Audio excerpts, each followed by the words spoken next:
Shalom Aleichem Rabotai. It is the 24th day of the Omer. We are continuing in the Mishnah Yomi in Sheviit in the second parak, finishing up the second parak here. Yesterday we mentioned that rice, millet, poppy, and sesame are sort of an exception that proves the rule in terms of what their cutoff is for which year they're in, which of course matters for the Meiser and it matters for Sheviit. So typically talked about grains, it was shlish, 1/3 for grains and olives.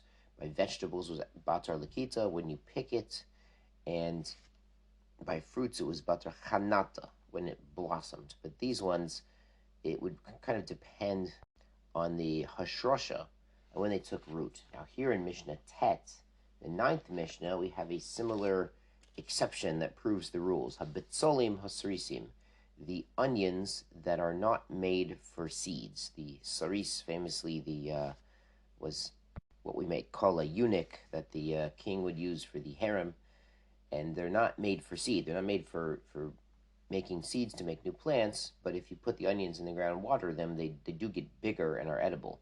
Upula mitzri, and the Egyptian beans, and they are edible. Shemona mehen mayim shloshim yom, you withhold from watering them for 30 days, lifnei Rosh Hashanah, before Rosh Hashanah of the Shvius year. Midaiser l'shavar, they need to take meiser from the 6th year matarim b'shvis. They're considered 6th year produce and not 7th year. So what's going on is these again are the exception.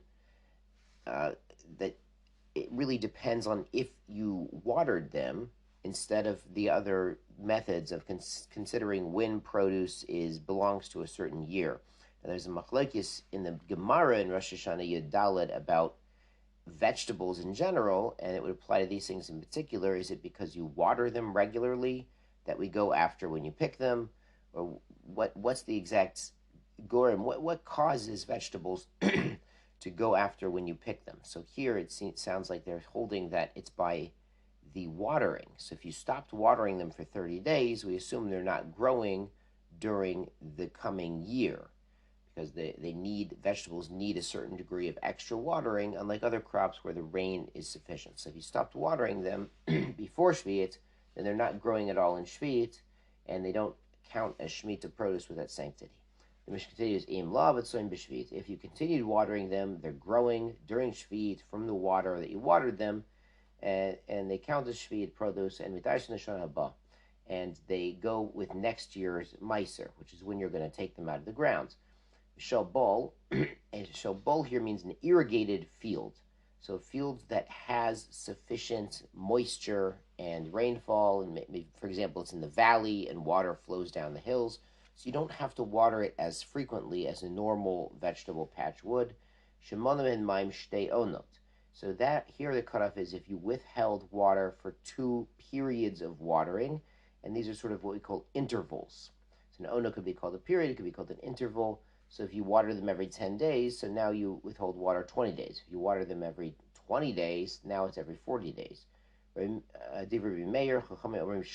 say you need 3 intervals of watering. So it was normal to water these things every 15 days because they usually don't need so much extra water. Now you stop watering it for 45 days, and that would mean the new growth in the coming year, doesn't count as that year because we assume it's not growing because it hasn't been watered. Mishnah Yud, Hadiluyim, the gourds, Shekaimim Lezera. These gourds, you want them to dry out and use the seeds.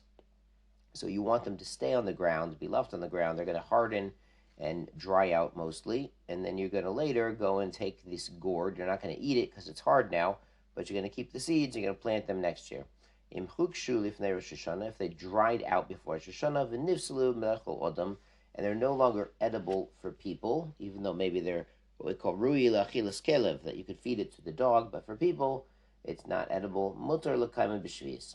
So you can keep those seeds during Shvius. Now, obviously, he's not going to plant the seeds on Shvius. He's going to plant them motzei Shvius, plant them on the 8th year. But he doesn't have to, we're going to see, he doesn't have to give them away. He doesn't have to give them hefker. We're going to see later, there's a zman bir, when you have to make everything available, and you can't keep it for yourself necessarily. So that wouldn't apply to these seeds. They do not have kedusha shvius because they've dried out and they've been not a food prior to shvius. Im lav, if they're still moist, also the kaiman b'shvius. So you can't keep these seeds in Shvius. You would have to make them, we're going to see during Zman Bir, make them hefker. We're going to find out about that later. Tamarot shalahen. Tamar is literally the dates, but here it's like the softer buds, or a softer part of this, these gourds. Asurat b'shvius. Those are asur and shvius. Even if the rest of the gourd dried out, these still look moist.